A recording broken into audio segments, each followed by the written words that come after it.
long before Nigeria became a free nation, when the land was still ruled by the British colonial government, a boy was born who would one day help change the destiny of millions.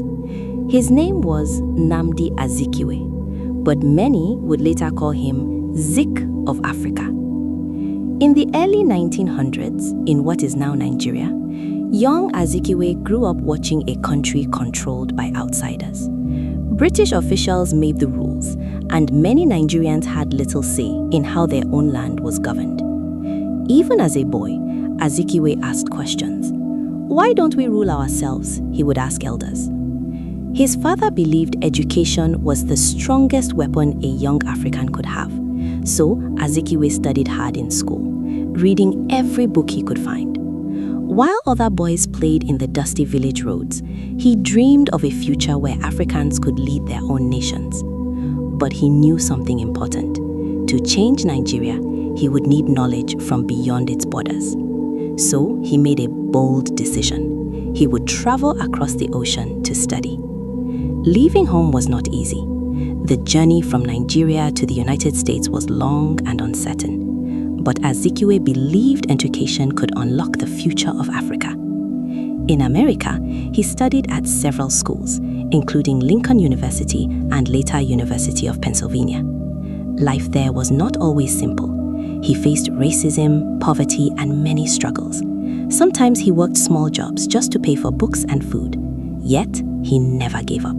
Instead, those experiences made him stronger. He read about freedom movements, democracy, and the power of ordinary people to change history. These ideas lit a fire in his heart. Azikiwe realized something powerful. Africa could be free too. After years abroad, Azikiwe returned to Nigeria with a new mission. He did not come back only as a scholar. He came back as a fighter for freedom. Instead of weapons, he chose a different tool: words. Azikiwe became a journalist and started using newspapers to speak against colonial rule. Through his famous newspaper, The West African Pilot, he encouraged Nigerians to believe in themselves. His message was simple but powerful: Africa must be free. Young people across the country began reading his writings. His voice awakened a sense of pride and unity among Nigerians who had long been divided by colonial policies. Azikiwe joined other nationalist leaders determined to end colonial rule. One of the most important among them was Obafemi Awolowo, and together with many others, they began organizing political movements. They formed political parties, held rallies, and demanded self-government for Nigerians. The struggle was long and difficult. British authorities often resisted these demands, but the movement kept growing stronger. Across the nation, from villages to busy towns, people began to believe that independence was possible.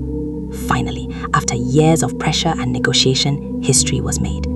On October 1, 1960, Nigeria gained independence from United Kingdom. For millions of Nigerians, it was a moment of pride and celebration. Azikiwe's journey, from a curious boy to a powerful nationalist voice, had helped inspire a nation. A few years later, he would become the first president of Nigeria, guiding the young country during its early days as an independent republic.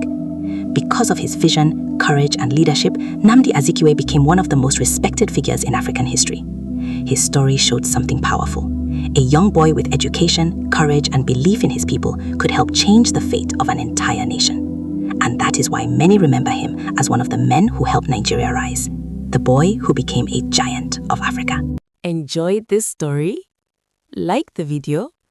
Comment your thoughts or drop a hat. Subscribe to the channel for more untold stories and powerful history.